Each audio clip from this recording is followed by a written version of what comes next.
Okay,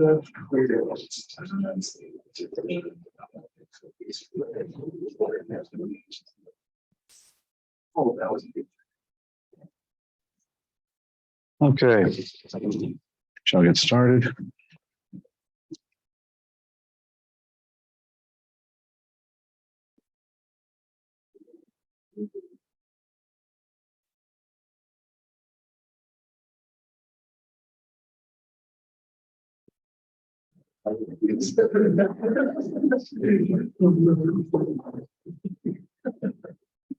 Okay. All right, we're ready. Okay, so welcome back. Week 2 here. First of all, as I mentioned in our only class last week, I could not guarantee the availability of recordings because something may happen, and I'm accepting no responsibility for this. Zoom is who I blame. I'm pretty sure I hit record and I never got the link for the lecture. So that one's just gone. But I have taken steps at least to improve the quality of recordings. I figure I did not decide until the beginning of last week whether or not I would actually be recording at all. And since I have committed to it, I've decided to lean into it. So now I got myself a lav mic, which offers me at least 37% more freedom wandering around here. Today, I will remain confined to this location because I'm actually using 2 mics as a backup, and afterwards I'll listen to this and see how it turns out, because it has proven to be a little bit spotty as far as its configuration and sound quality goes. We'll see. In any event, before we get back to the lecture this week, I would like to, I guess, introduce your first assignment. This one should be a little bit of an easy one. That's kind of like a favor to you to kind of ease into things for the semester. What you'll be asked to do is to submit a paper, as always. This one should be a little bit more open to interpretation, a little bit more open to your own research, whatever you feel like writing about. So we talked last week, and we will continue to talk this week about the trajectory of technology, about how technology is created to solve problems related to human work, and that technology itself builds upon other technologies, and that they can eventually cause systemic or societal change, which either renders previous technologies obsolete or gives rise to the next great invention, the next great change. And we were talking about the internet, its evolution from a guy running until he dies to deliver a message, to using animals, which animal husbandry, I mean, animals are obviously not an invention, but animal husbandry is definitely a science and invention of humankind, which leads to the Pony Express, which itself requires other technological innovations with regards to mail distribution and transport, and then eventually things like the telegraph. Well, I mean, we could go even farther back, I guess, with the written word, but not necessary. But the telegraph, the telephone, and email, and so on. So your assignment will be to take a look at the technology and its history, and where is it coming from? Where is it going? Perhaps, what does it do for us? And so on. Or as it says in the prompt, innovation stands on the shoulders of giants. The electric car would not exist without electricity and cars, and so on. So your responsibility will be, and this is due on the 25th, so you do have about 2 weeks to accomplish this task, is to answer simply these 4 questions. Choose a technology, identify no fewer than 3 of its ancestors, and then answer, what is the human work that the technology solves? Keeping in mind, technology can solve more than one problem, and it can affect human work in multiple ways. Just pick one and go with it. There's not really a wrong, you have to be comprehensive here. There's not really a wrong way to do this. Number 2, what inventions support this technology to make it possible? So for example, if we look at modern snail mail distribution techniques, which itself is a technology that of course is dying, other than of course, so obviously the USPS was responsible for delivering all of the country's mail for the majority of our history. It's only been within the last 30 years or so that the amount of volume, what they call first class mail, has dropped dramatically, to the point now where it's really junk mail that props up that service for the USPS. And instead, what makes up the bulk of items that are shipped through the mail these days, of course, is packages, which would be bulk mail, your junk mail, gray mail, and so on. And then your packages that you actually order from Amazon and so on. which is itself a problem for the USPS in the business sense because they have several competitors in that area in the private sector, FedEx, Amazon, so on. Amazon trying to gobble up their own distribution networks and then also being subsidized, by the way, by the USPS. So in the business sense, it's not a great deal for them. What was I talking about? Oh yeah, what technology supports this? So what supports modern mail distribution? Of course, these days, transportation, infrastructure. There are machines. If we were to do a little bit of research, we know that there used to be, or perhaps still is, so I'm certain that Lavoie dismantled those machines, but up in Wausau, there used to be a major mail distribution hub filled, an entire warehouse filled with machines that were responsible for things like sorting, but also some other really cool things like, for example, detecting volatile organic compounds that were being shipped in the mail against federal law.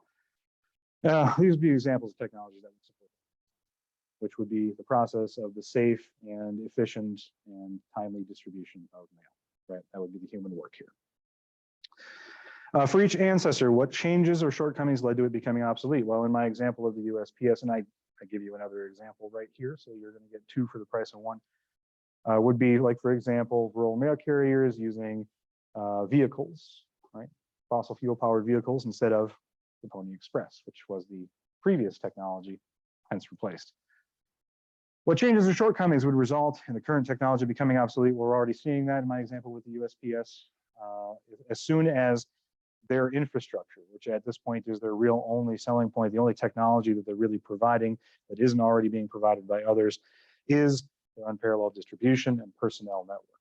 Something that's already been in place that other organizations are taking advantage of, but if the USPS suddenly went under, the price of shipping would certainly increase for everybody else involved, including Amazon. And the ultimate goal, of course, is for Amazon to offer drone delivery to each and every person in the United States, which would completely eliminate the need for that infrastructure. If there are any questions on it, do not hesitate to let me know, ask questions, that's fine. But I have given you the prompt and another example here online and a reminder about the format, but a reminder about the reminder is it's just a suggestion. Okay, I don't care if you use 10-point font, I don't care if you use 15-point font, I don't care if you use inch spacing, 1.5 inch margins, it's fine. But yeah, I mean, please be reasonable. Don't give me 3-inch margins and 10 line spacing. I got to read the thing. So, okay, let's return to, oh, it's doing it again. All right, hold on a sec.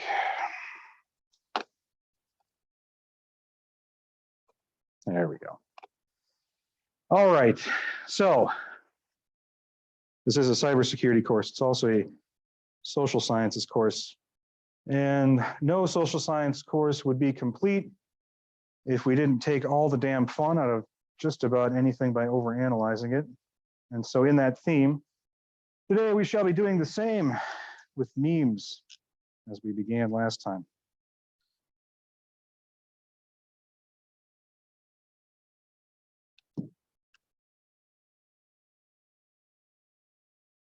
I am repairing the remote with Scotch tape because it's what I have. Okay, let's talk about memes. So obviously the concept of a meme, which we looked at last week, is not new. We looked at memes that preceded the internet. They just weren't called that back then. And that's because the term itself, meme, was coined by a famous evolutionary biologist, author of The God Delusion, in years since this, the one, the only, Richard, don't call me Dick Dorkin Dawkins. He coined the term to essentially define something that had already long been in existence, which was the concept of cultural transmission. As we talked about last time, the internet is the current ultimate incarnation of an evolution of technology that began millions and millions of years ago with the first human speech, which is communication, but to communicate has multiple different meanings and multiple different functions. To communicate, of course, has a mechanical function. There is a necessity to it, like, oh shit, fire, or saber-toothed tiger headed this way, right? Those would be goal of communication, to convey important information. We still do that. Another goal, of course, of communication is to share ideas. And so it's cultural transmission, not just communication that we're talking about. And the utilization of various technologies, it's not as if anyone invented, when Alexander Graham Bell perfected, not invented, but perfected the telephone, it's not as if he had a specific use case in mind, you know, to say, oh, this will be great because now only police officers will be able to contact other police officers to let them know that there is crime in various different areas of the city. Instead, it was the invention itself, the ability for anyone to communicate, to lower the transaction costs, increase efficiency, and so on, in the ability to communicate. So sometimes we develop technology with the knowledge that it is an improvement on an existing system, even knowing full well that we will use it for very stupid reasons. And we saw some very, very stupid reasons last week when we were looking at some memes. But memes can also be deceptively pertinent in a cultural sense, right? They are at least reflective of a certain time and a certain place, a certain attitude that all goes into a prevailing culture of a time. Now, last week I used the term zeitgeist, and if you're not familiar with that, like all German words, it means something, I'm sure is concatenated together, but in this sense. Very particularly, the zeitgeist is the defining spirit or mood of a period in history as shown by the ideas and beliefs of the time.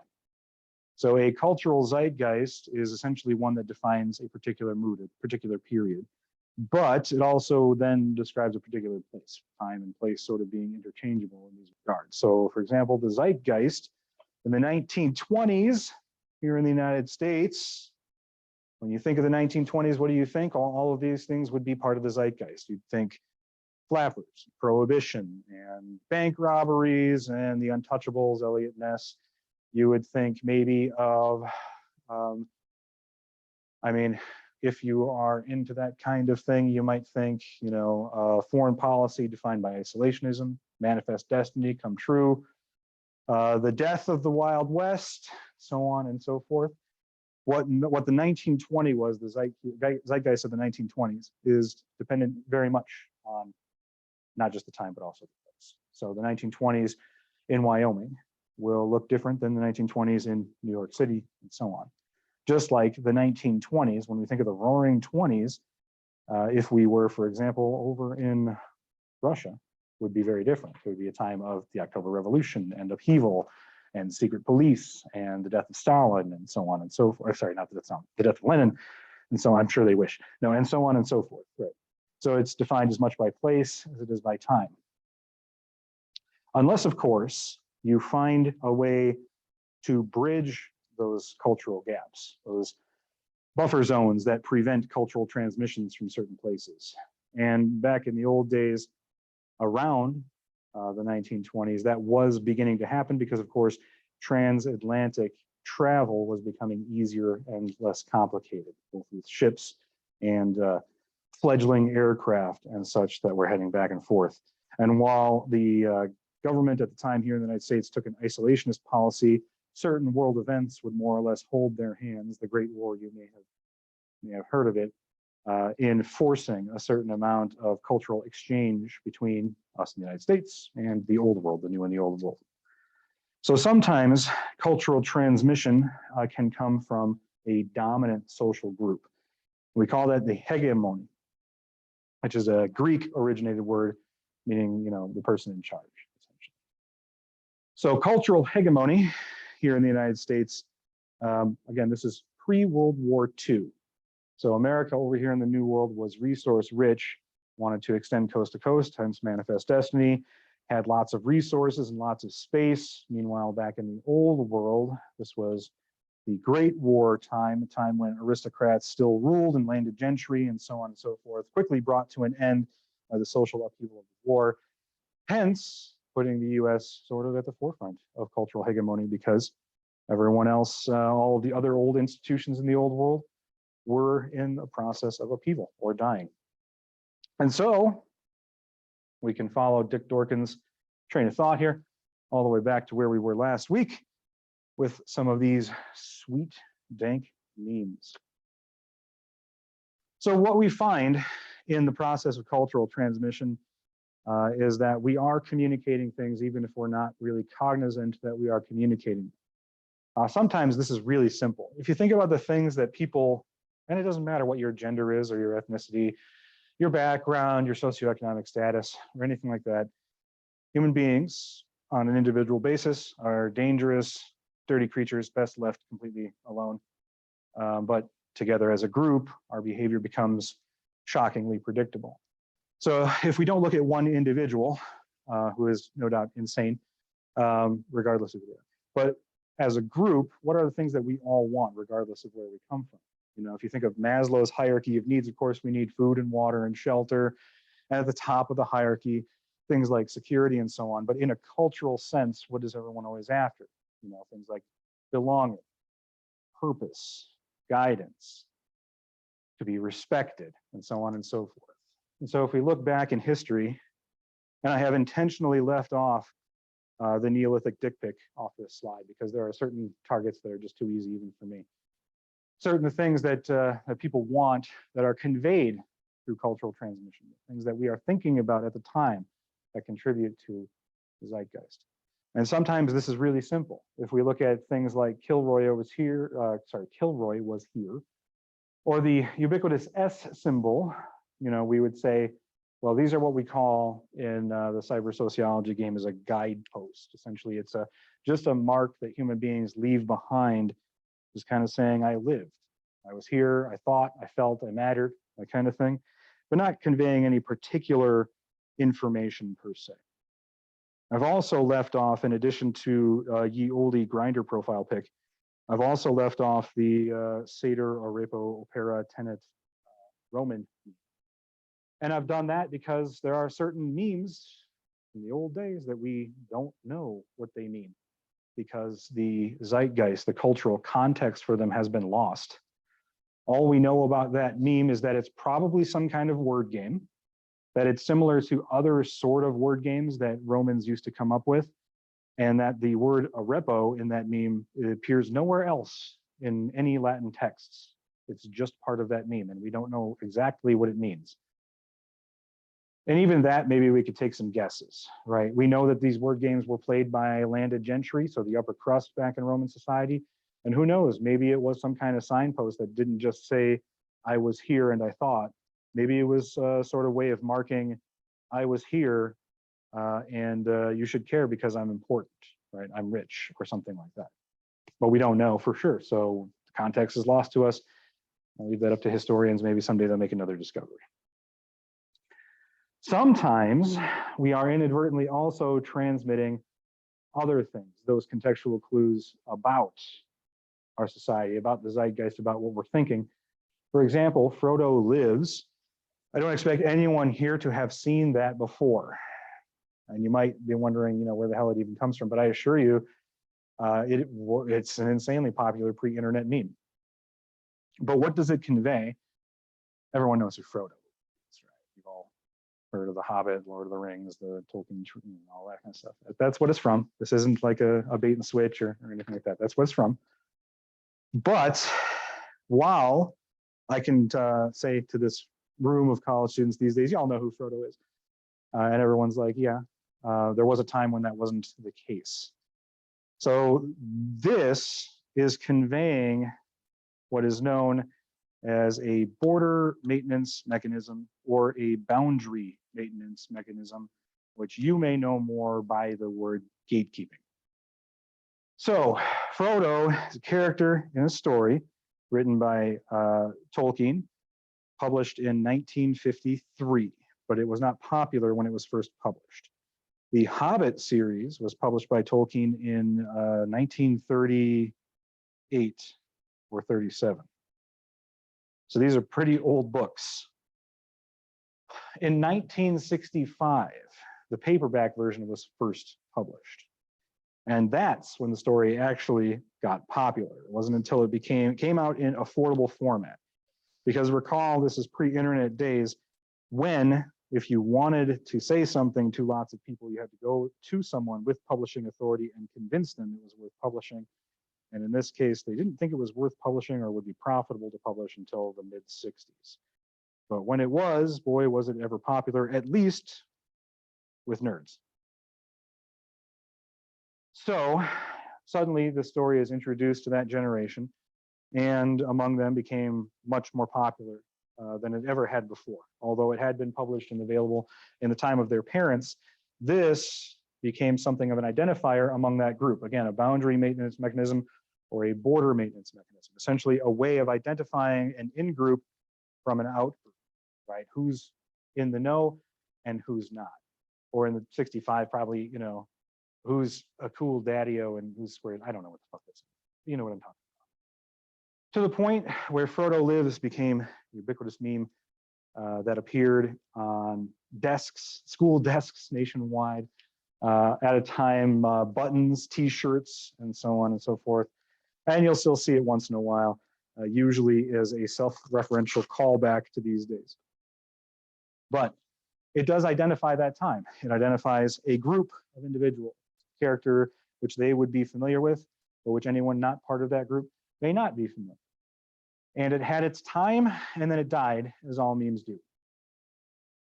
And others, like modern memes, of course, I should pause for a moment and say that Frodo Lives actually had a time in the spotlight from generally around 1965 when the book was first published until around the 80s or so, when a counter movement. So we're going to talk about cultures and subcultures and in-groups and out-groups in just a moment. But suffice to say that when you have the subculture, that is essentially deviant. And when you have a deviant culture, the mainstream culture will eventually react. And the reaction, not to Frodo Lives specifically, but in a general sense to a number of countercultures around that time, things like the hippies and so on. By the time of the late 80s, we had what was known as a moral panic. And moral panic is when the mainstream freaks out about things and says that anyone who's associated with them is dealing with the devil or what have you. And so it died out as a result of that, sort of artificially kind of suppressed in that fashion, or replaced really with other things like D&D. So time went on. And then in the 90s with naughty music and labels and whatnot. We'll talk about that later. Anyway, part of the reason it died out is because it was pre-internet. And you couldn't really convince people who had publishing authority really to support a message of a counter movement, because those with publishing authorities, as you might surmise, tend to be agents of the status quo, tend to have an investment in the mainstream. And so it was easier to suppress those messages back then. But these days, that's not the case. And our ability to self-publish means that we have more information than ever flying about, and more memes than ever flying about also as a result, which is why I have to update those goddamn slides every semester, because by the time the next one rolls around, half the class is like, what the fuck is this Chuck E. Cheese character? Anyway. But another example of inadvertently conveying the cultural, not necessarily cultural, I suppose, but conveying an idea beyond what merely the meme says. I mean, here we have a deep fried meme. And, you know, when life gives me lemons, I make lemonade and pour it directly in my eyes. That's why I'm crying. I mean, that does say something other than, I mean, again, we're going to dissect memes. We're going to take all the fun out of them. So I'm not going to linger on it, but suffice to say that is conveying a certain something other than just, you know, the joke itself, right? A certain nihilism, a certain anxiety, you might say, is present in it. We can't really kind of avoid that. But what about okay? Okay is neither of these things. Okay is an example of the confluence, as I said, of two memes, which I'm going to take a risk. If you're listening at home, I'm taking a risk. I'm walking across the room with a new mic. As I said yesterday, or last week, rather, is a confluence of two memes, one of them being intentionally misspelling things, and one of them being abbreviating things.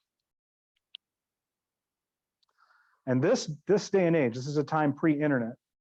This is just a stupid thing that kids were doing at the turn of the century that somehow became embedded in the language and then afterwards transmitted around the world to the point where okay is considered not, I mean, it is kind of an Americanism, but is also universally more or less recognized as a sign of affirmation, regardless of your language. It's unlike, for example, if you ever play any online games and you find yourself in any servers that are predominantly foreign, other language speaking, non-English speaking, there you go, that's the word I'm looking for, non-English speaking players, as soon as they find out you're American, you're going to hear the word bro more times than you've ever heard in your life. You know, it's always, oh, hey bro, can I, you know, whatever. That would be an Americanism that other cultures have picked up on and trying to relate to American players. They use that kind of language. This is not the case with okay, at least not anymore, though it probably began then. So why then is that the case? This meme that even we have forgotten about, that was not significant really in the context of our history or anything like that. So why would it suddenly become a thing? Well, first let's take a look at it. All right, why would intentionally misspelling things be funny to begin with? Well, we have to go back to cultural context. And unlike the Roman context or you know, even some of these other ones, the S symbol, I think, is just, again, I think it's just a guidepost. I think it's just a shape that is pleasing to draw, and so it just kind of is. This, on the other hand, was hilarious in the late 19th century because the kids were being drilled on the proper way to speak and the proper way to write. For the large majority of our history in the English-speaking world, going even all the way back into antiquity, while we had the written word, we had no standardized spelling. We had no unified universal education experience. It wasn't until the late 19th century we actually started to codify this, and things like the Oxford English Dictionary was finally published to help teach people how shit is supposed to be spelled. And so these kids constantly being drilled on the correct way to spell things, of course, they thought it was hilarious to do it wrong on purpose.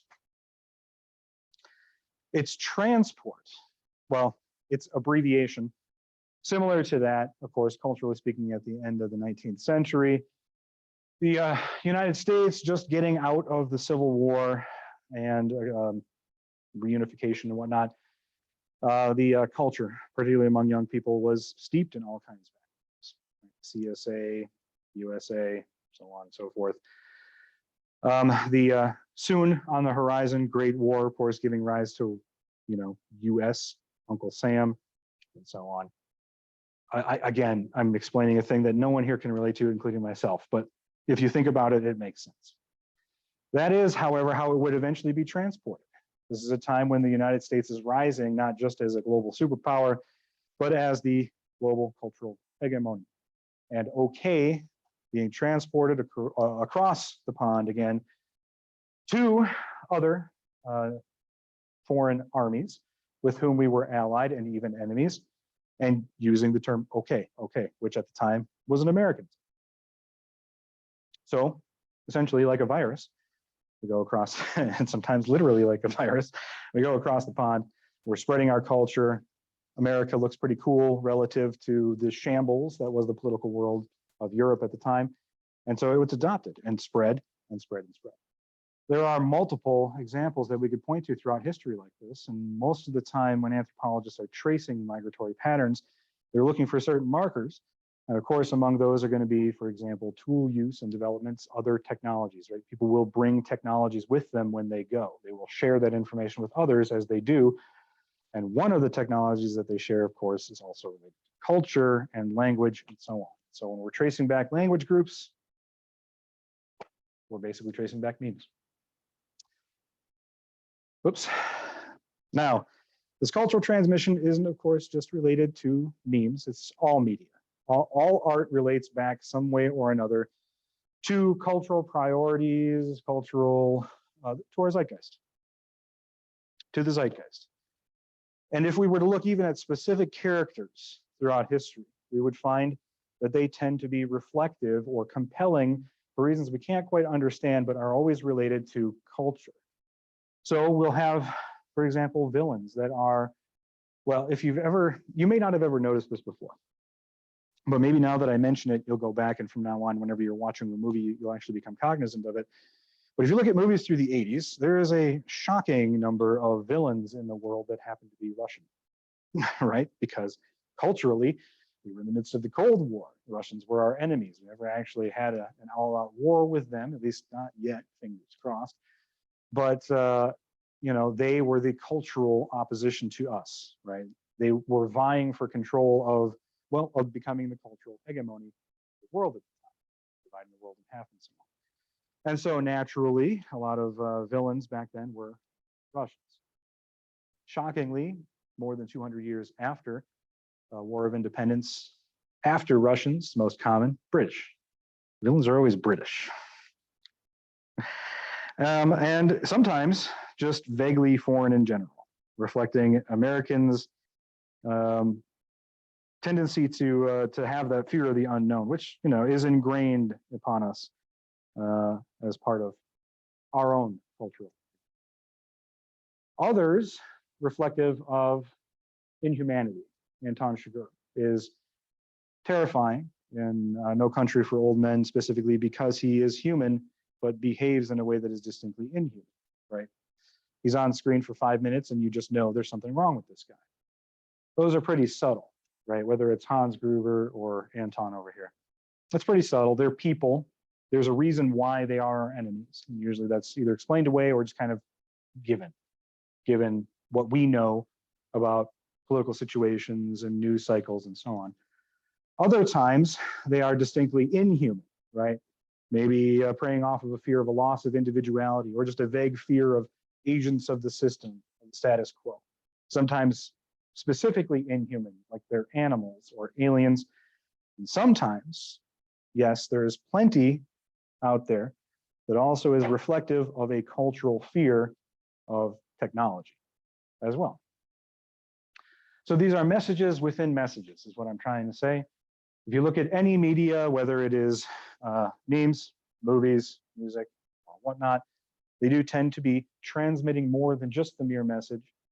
They tend to reflect an undercurrent, a cultural hegemony. And just like if we were to look at that meme in Rome and we have no cultural context for it, therefore we can't understand it, or if I'm trying desperately to explain what is your cultural legacy and yet now far too detached from it to actually be relative, someday we will be watching the finest Christmas movie ever made, Die Hard, and we will say, well, actually, this kind of happens now with some movies, to be honest with you, where we'll say, it doesn't really seem like they're the bad guys. I kind of get that feeling these days. I just recently saw Love and Thunder, and the whole time I'm like, why are you guys fighting Gore? He's right. You're living proof of that. Anyway, I'm not here to do a movie review. Okay, so last time we also saw this chart. And while we're sitting here talking about movies and memes and whatnot, one thing that I have conspicuously been glossing over this entire time is the fact that was once our culture and their culture, and while the cultural hegemony, whoever it happened to be, whether it's America, Rome, Greece, Persia, Babylon. Speaking of cultural hegemony, as a matter of fact, if you are for some reason still skeptical that cultural hegemony matters, I will refer you to this up on the wall, this clock here. Last time I checked, the natural world that we exist in, we get to enjoy roughly 24 hours in a day. So why is that damn thing, well, number one, why is it even a circle? But why is it 12? Why are there 60 seconds in a minute, 60 minutes in an hour, and then 24 hours in a day? I can tell you why. It's because, again, decisions and culture from way, way long ago still affecting us today. So whereas we have, people in Malaysia saying okay when they mean the affirmative, we have 60 minutes, 60 seconds, and 12 hours because of ancient Babylon. Their cultural hegemony at the time dictates the clocks that we use, even though they really don't make any damn sense. Don't get me started on daylight savings. So that's what we're talking about here. So while we're talking about memes and movies, and I mean, ultimately that's just entertainment, entertainment is the transmission of cultural values. It does essentially set the tone. And it's part of the reason why, for example, down in Texas, recently passed a law that if a poster that says "In God We Trust" is donated to a school, they're legally obligated to display it. And if you were to ask those in favor of such a law, they would say, well, it's one of the founding principles of this country, despite the fact that it doesn't actually appear in any of our founding documents or any of our legal system or executive system. It's just not there. "In God We Trust" is included on our money. And that wasn't until long after the founding of this nation. And there was a competing idea at the time. One of our founding fathers, not a president, but one of our founding fathers actually suggested a different motto to put on our money. Does anybody know what it is? Benjamin Franklin suggested that the motto that should be on our money, and this would have been a much better choice if you ask me, was mind your own business. I don't think that there's anyone that would advocate for a law that says if we hang up your donated poster that says mind your damn business, you're obligated to hang it up. I don't know, I'd be in favor of that. Seems to make more sense for the country. We certainly wouldn't be dealing with this. But then again, of course, you also wanted the turkey to be our national bird instead of the bald eagle. Although I don't think that's necessarily a wrong choice either. Anyway, point is that ideas matter.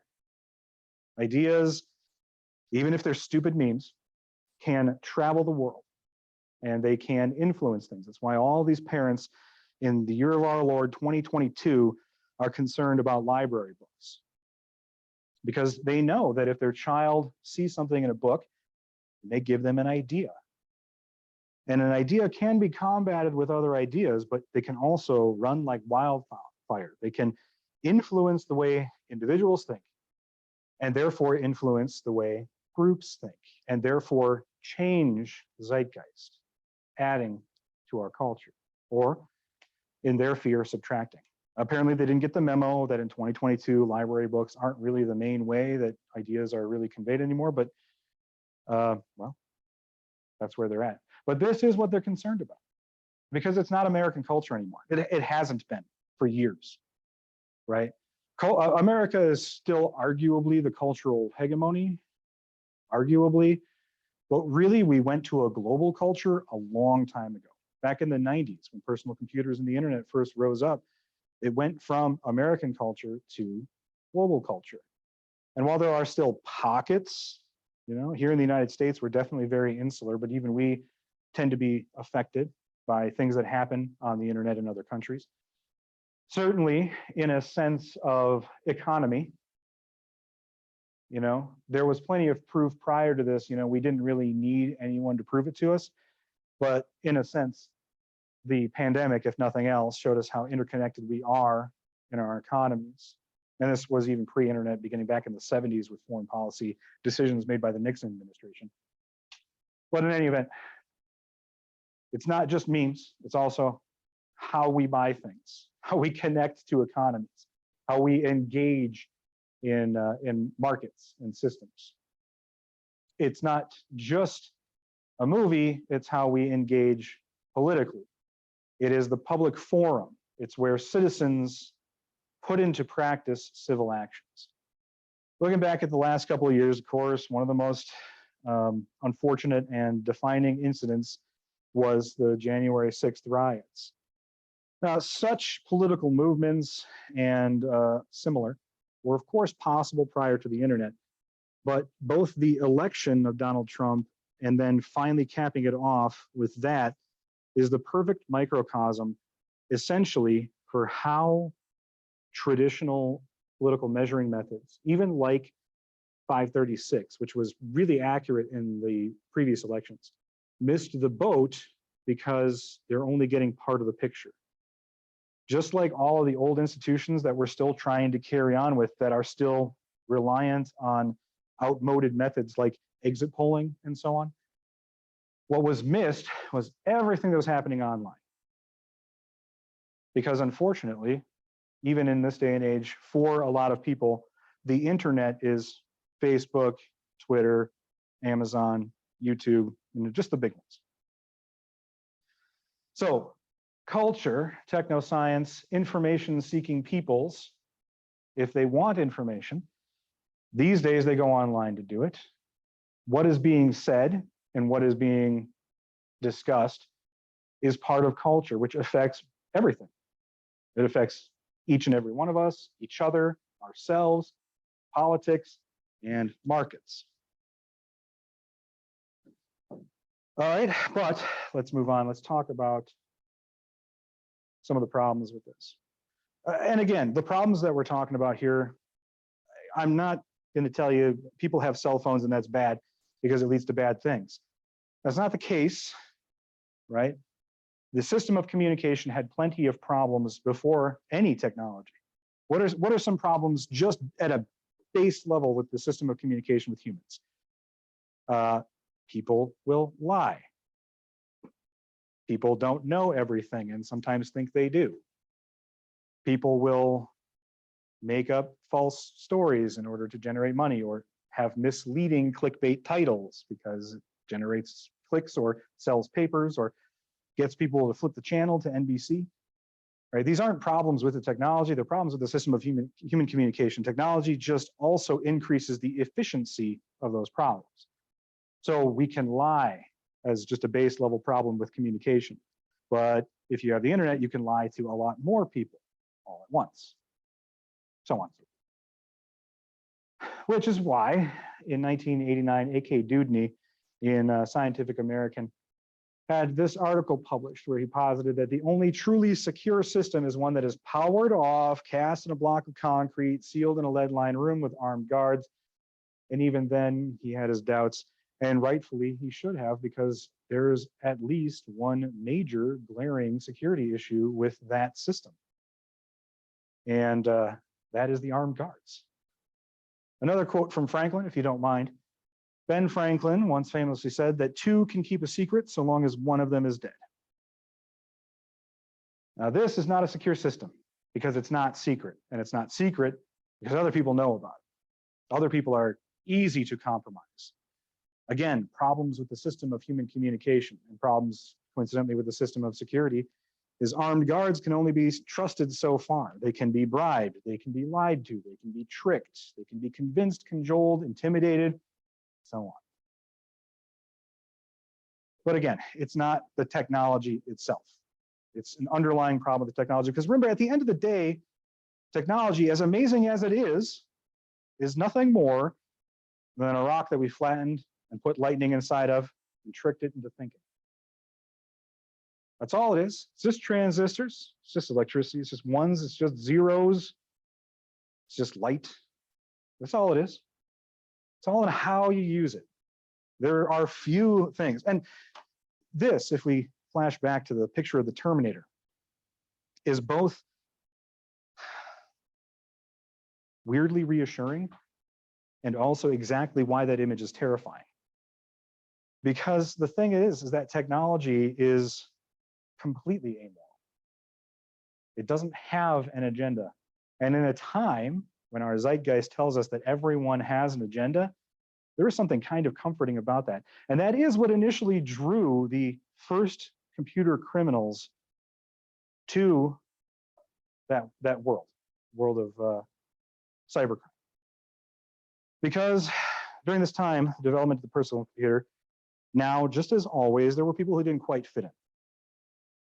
And those people didn't really get along very well with the people around them. They would get picked on, ostracized. That's the word I'm looking for. Simply ostracized. And this was the late 70s, early 80s. And so it was a time when culturally, America was at a point where the American dream, the nuclear family, the single income house, 2 cars thing was dead. Both parents had to work to survive. And it's bad now, worse than ever before, but it didn't start that long ago. It started back then in the 80s. So these kids who were different and ostracized would come home, both parents would be at work, they were called latchkey kids, and they would have this thing at home, this Apple IIe or Commodore 64 or even the early 386s or something. And they would escape to a place where nobody judged them. And nobody judged them because technology is completely neutral, completely amoral. It doesn't care if you're a little weird. It doesn't care if you failed your math test. It doesn't care if you are, well, doesn't, I'm not going to list all shit. You all got your own shit. Just put that in there, fill in that blank. Go ahead. But that was comforting, right? It's amoral nature. If it made a mistake, it wasn't because it didn't like you. It's because you made a mistake. You missed a semicolon or something like that. And at the same time, the fear that is the Terminator is because it is amoral. Because, well, And also fill in that blank with the fear of digital car, or with electric cars and self-driving cars rather, is that it's amoral, anyway. That's the whole point. So it's amoral, it's completely neutral, it does what we tell it to do, and sometimes we make bad decisions. And sometimes we march on heading towards that next horizon, and sometimes we leave people behind. And that is part of the problem, because it's a feedback loop, right? A rising tide doesn't lift all boats. Some boats are more equal than others. So whereas some, particularly with the middle and upper classes here in the United States, enjoy more and more access to information, which allows for easier education, which allows for more productivity, and so on and so forth, we don't exactly have an egalitarian system worldwide that ensures equal access to all of those benefits, right?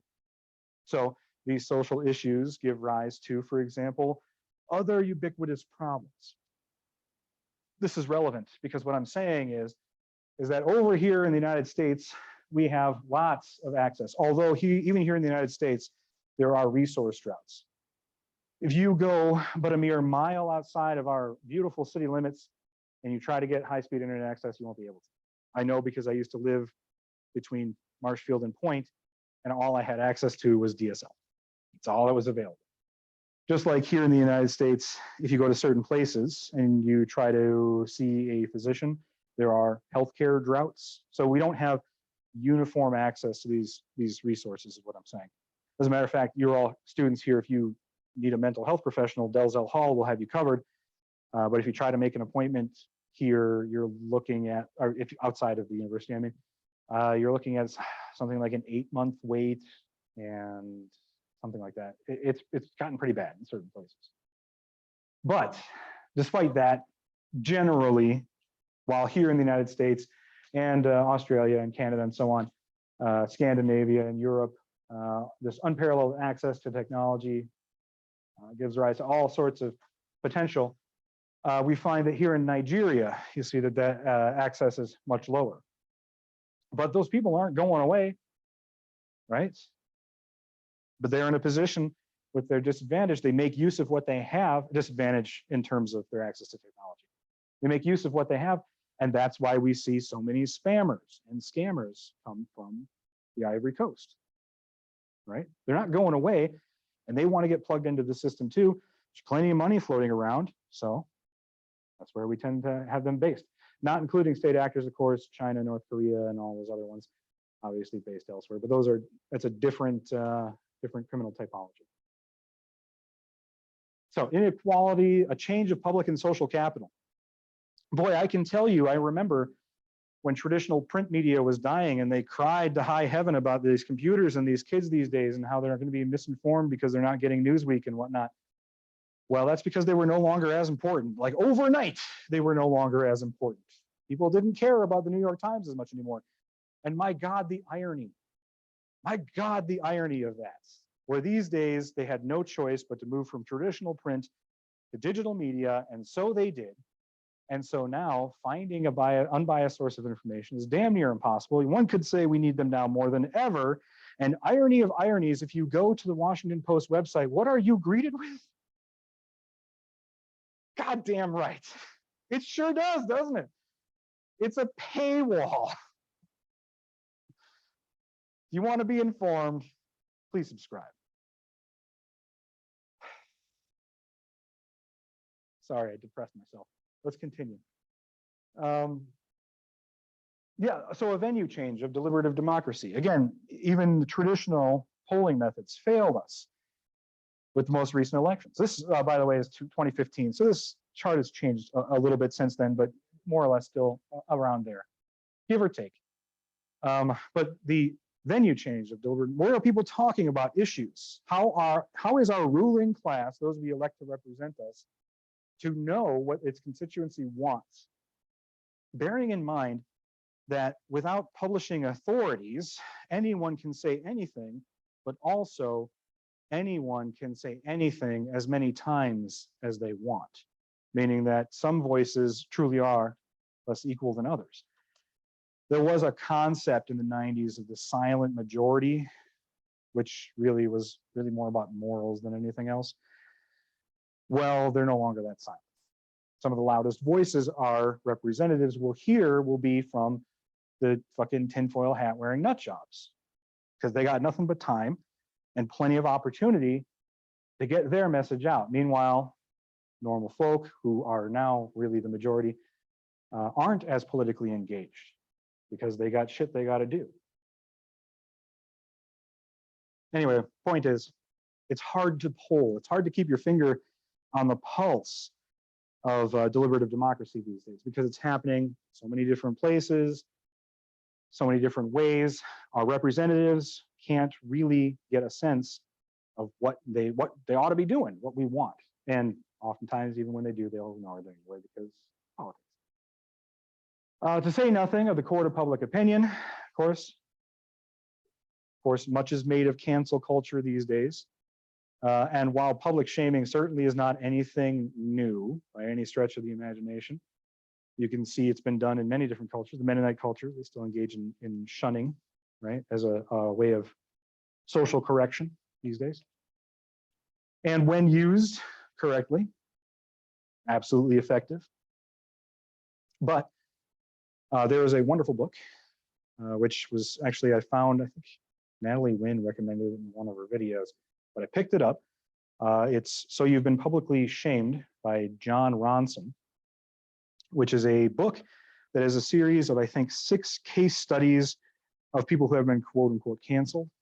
And if you are interested in that topic, pick it up, read it, and you'll see, well, in some of those cases, it's clearly deserved. And in some of those cases, it's clearly not. And yet the hammer falls upon us all, right? For some, it's become a sword of Damocles hanging over our heads. At any moment, those strands will snap and we will die. And for others, we simply just stay out of the way by not engaging in the systems, right? Just lurking in places. Not that there's anything wrong with that.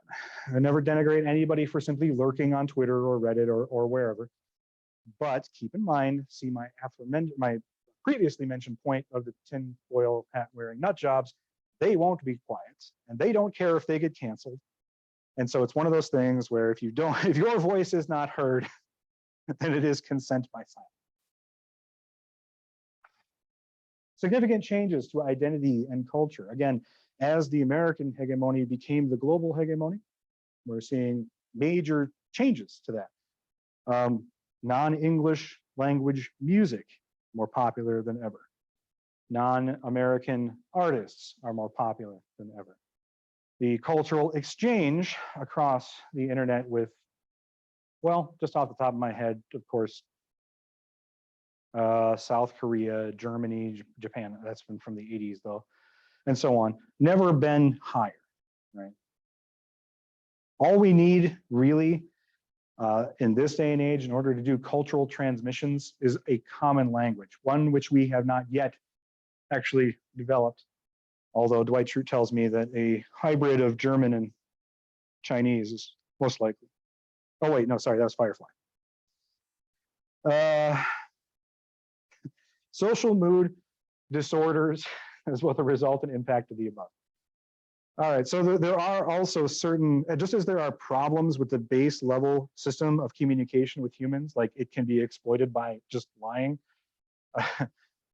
there's other problems with it as well, because we are ultimately social creatures. And what that means is that it's actually necessary for our mental health. Again, human beings have a lot of evolutionary advantages, right? We got the opposable thumbs, but babies, they can't use these damn things for a couple of months, at least.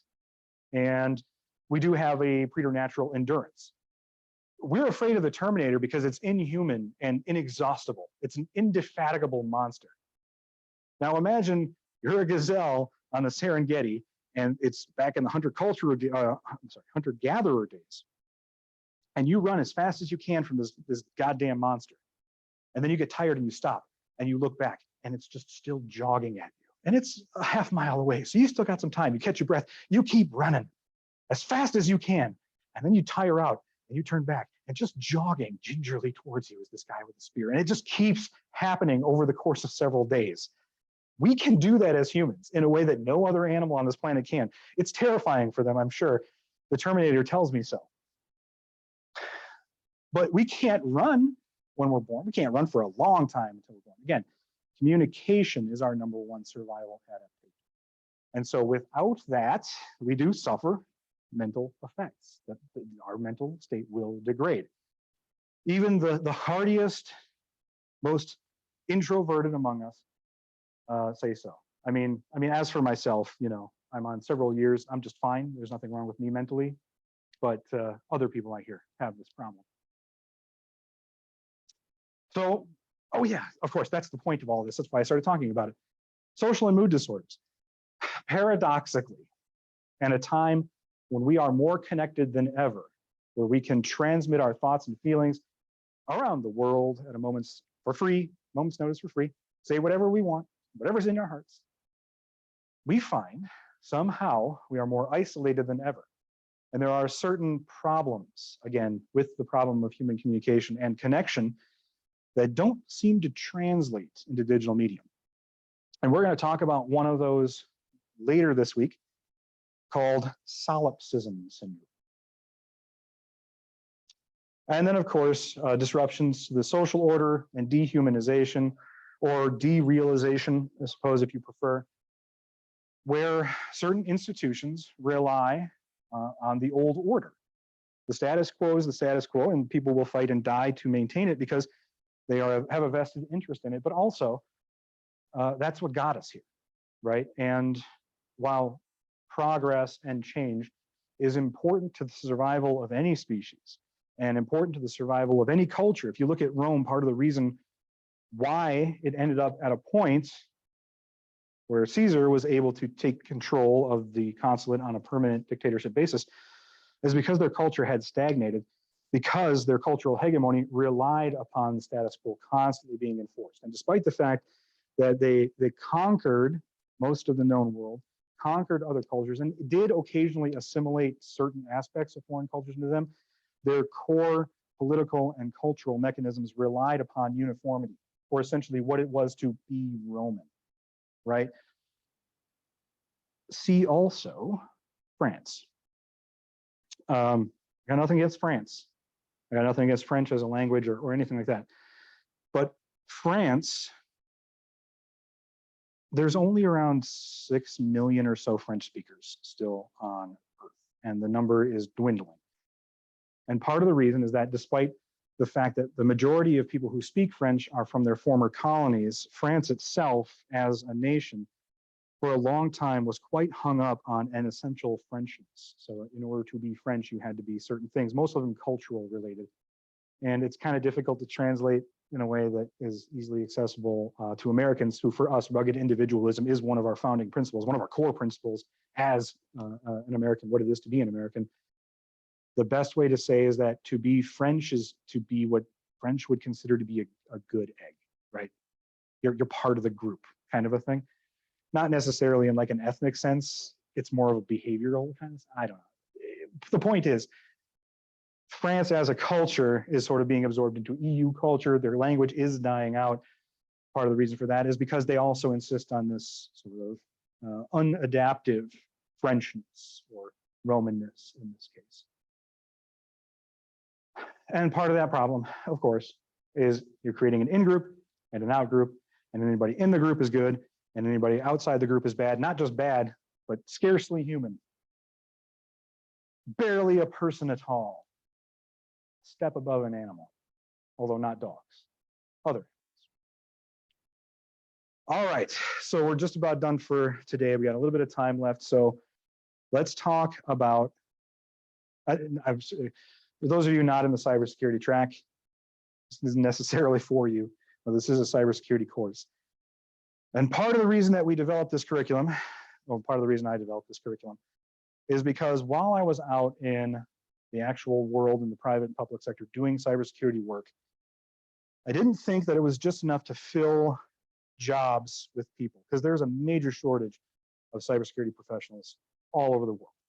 Around 3 million unfilled positions. And worse than that is the number of available positions is growing, not shrinking, meaning that we not only do we not have enough to fill the jobs we have now, we're losing, not losing more people, we're gaining more empty positions than we have people to fill them. But we could fill those gaps the same way that we're filling gaps in our teacher shortage, which is to say, you no longer need accreditation. If you've got a high school diploma, hey, come on in here and teach, high school civics, which I'm sure is going to fix everything. Instead of doing that, we shouldn't do that. And the reason we shouldn't do that is because, as I said, we have problems with technology related to security, related to culture, related to our social institutions and all of that. Just filling seats is going to end in disaster. So I figure we don't just need cybersecurity professionals. We need to figure out how to make better cybersecurity professionals, not just those that know how to install AV and know what a firewall is and all that kind of stuff. We need cybersecurity professionals who can look at the big picture and understand that every organization is just just a component, just a single component of a much larger system that is all interconnected, where the decisions at these various different organizations affect so much more than you think. And most importantly, in my opinion, somebody to actually act as, I guess, a kind of conscience for organizations. Because this is a problem I faced a lot. Now imagine me just getting out of college, don't have a degree in CIS. Just poli-sci and social sci, but I've been working in cybersecurity, so I secured myself an entry-level position, sitting in at meetings regarding security about new products or about securing or transferring data, and hearing people who are they've been in these technical jobs, they have CIS degrees, talking about how it's not really that important to secure a database because it's just customer data and it's not that big of a deal. It's just names, phone numbers, addresses, and so on. Well, somebody at some point has to speak up and say, okay, well, you may not care, but that database has 8 million people in it. I'm pretty sure that most of them will care. And you can see a sort of amorality, because technology is amoral and businesses are amoral, because businesses, although they really love to throw up the rainbow banners in June, and they really love to talk about how if you get insurance through Allstate, then you're a member of the Allstate family, blah, blah, blah. Ultimately, organizations, they don't care about customers. They don't care about anything because they only have one imperative. They have an obligation to their customers, sure, in so much as if they don't fulfill their end of the bargain, certain government institutions will come down on them for fraud. And they have an obligation to their employees in so much as certain organizations will come down on them if employees aren't treated within the bounds of the law. Well, primarily, their only imperative, and their only moral imperative really, is to shareholders, right? To make money, to make a profit, to stay in business. And that's all well and good. I don't think that should change. It makes my fucking skin crawl when I hear about how much Nestle or Nike or whatever cares about the environment and people, because no, you don't. Come on. But somebody in the business has to. And who does that fall to? Sometimes now businesses are hiring, ethicists and philosophers and various other social sciencey kind of people for certain positions, but it's more or less kind of a token position, at least at this point in time. They don't really have any authority. They're just acting as like ethical advisors, and then they kind of get steamrolled because of profits. Who does have the ability to do that? And the answer is cybersecurity professionals. And why? Because whereas the organization has an imperative only to shareholders, cybersecurity professionals have an imperative to the organization, but they also have the insight, knowledge, skills, and the authority over, let's say, companies may not care about people, but they definitely care about protecting their bottom line. And so they will turn to cybersecurity professionals to prevent, for example, the cost of a data breach, which puts them in the perfect position to act as some kind of ethical arbiter. And nobody likes that. I've pissed off so many people in my career saying, this is a really great idea and it would be super efficient, but it's also really fucking wrong. That's just the nature of the beast, right? And it's not just me that thinks this. All right, I'm not just up here in the pulpit telling all of you people that we got to be better. I'm not. This is actually baked into the profession, okay? I'm going to show you right now.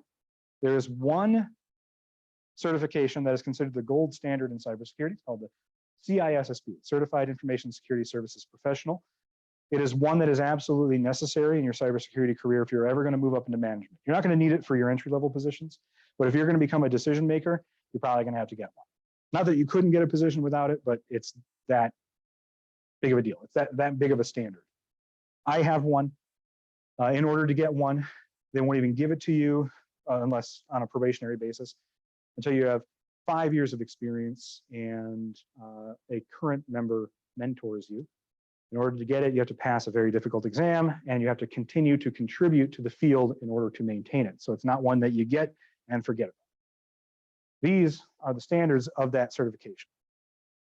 These are the code of ethics, and I will note to you, they are presented in order. Which is to say that everyone who holds this certification, everyone who ought be in a leadership position in cybersecurity, should be following these imperatives. And indeed, your certification can be revoked if you do not. So number one, to protect society, the common good, necessary public trust, confidence, and the infrastructure. It's number one. It's the most important thing. Because, you know, while your Fortune 500 company, you know, the one who's actually cutting you the checks, they may be okay with just kind of dumping user data in unsecured databases. That's not in the interest of society, the common good, or necessary public trust. You know, to lose that data is a breach specifically of trust. It's that organization intentionally not being good stewards over trust customers specifically place with them. And that may not be a big deal to the organization, at least not until somebody makes it a big deal by, you know, suing them. But it ought to be a big deal to somebody, and somebody, goddammit, better say something beforehand. Number two, to act honorably, honestly, and legally. So responsibility to society, responsibility to self. And only then, number three in the list is to provide diligent and competent service to principals. It's number three. It made the top four, but it's number three.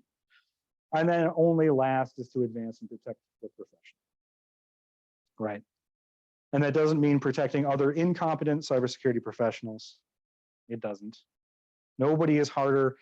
Well, actually, honestly, most cybersecurity professionals I've met tend to be hardest on themselves. See point 1 and 2.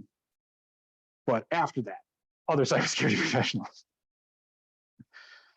Okay, I'm not going to harp on this because we're going to be talking about this stuff throughout the semester. But for now, the point merely is that at the end of the day, cybersecurity, security in general, is ultimately always a human problem, always. And while the discipline tends to see people as components in a security system, we can't see people like that because they're just it's too fucking messy, man. We can't patch people. We can teach them. But even teaching effectively, not that I would know anything about it, please keep comments to yourself. But even to teach effectively requires a skill set that is difficult even to define, let alone train, let alone commit effectively against different groups of people, right? Like I may be able to teach one, and hey man, sometimes I got 5 classes this semester. I've been teaching full-time, well, part-time since 2016, full-time since 2020. And let me tell you, every class is different. Some of them are good, some of them are bad. And sometimes I feel like I'm not actually doing anything and nothing I'm saying is sinking in. It's just how it is. But I could definitely say if everyone in this room spoke English, I could definitely speak or teach more effectively than if everyone in this room spoke something other than my main primary language, right? So it's also a skill set that even if you're really good at it, still requires a couple of different things in order to do effectively.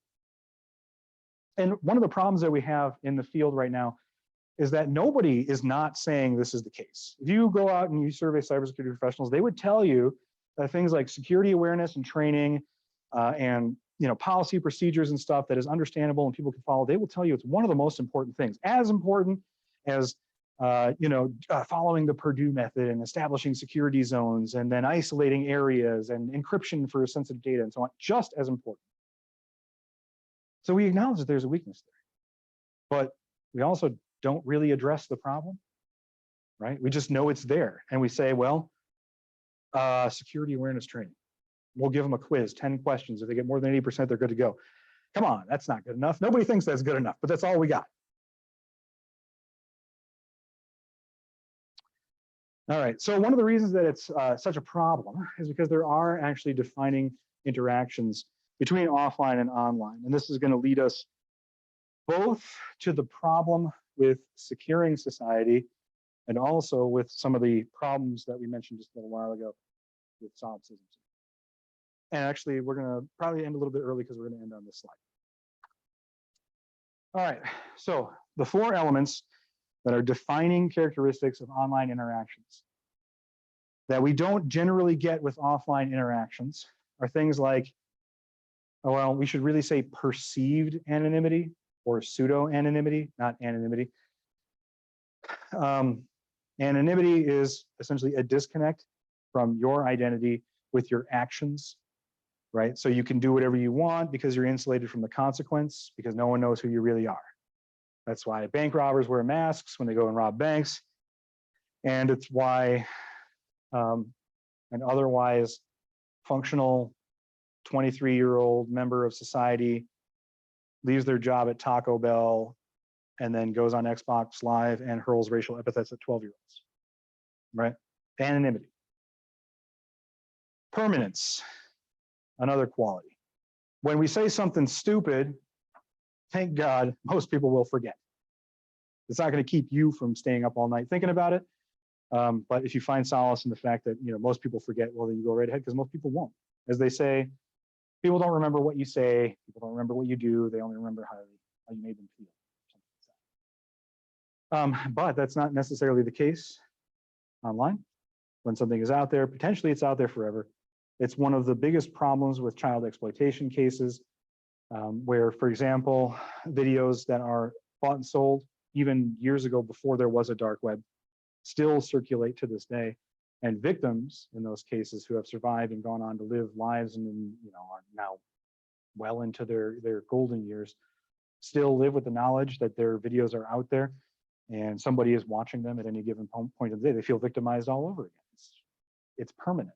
It's circling the globe for, well, not all eternity necessarily, but long enough that none of us will be here, probably. The heat death of the universe, I guess, the great rip.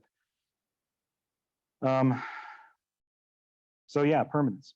So yeah, all the stupid stuff that's on, I feel grateful I grew up in a time before social media. Sorry that you all did. You probably know what I'm talking about anyway. Constant connectivity, right? The idea that we're never more than 5 feet from a terminal to the internet at any given point in the day. That we're essentially always reachable, never really unplugged. We have access, of course, that gives us access to all the world's information, the whole repository of all that is known and ever has been known. But it also means that, for example, it's difficult to get away when you're being harassed. It's impossible really to disconnect and still be a contributing member of society because that's where our markets are. That's where the public square is. That's where all information is gained and lost. So simply cutting the cord is not really a viable option. And then last, with depersonalization and de-individuation. So depersonalization, we touched on before, but depersonalization is essentially the eerie sense that the people online, while intellectually we know these are people, in terms of our ability to actually make that connection socially, is not always necessarily. So depersonalization is this eerie feeling that nobody online is really quite real. And that actually leads to some major problems, as we mentioned before, like solipsism syndrome, which we will talk about next time. Well, let's save that for next time. I definitely don't want to get that started before, because that's going to be a long one. So we will see you back here on Wednesday.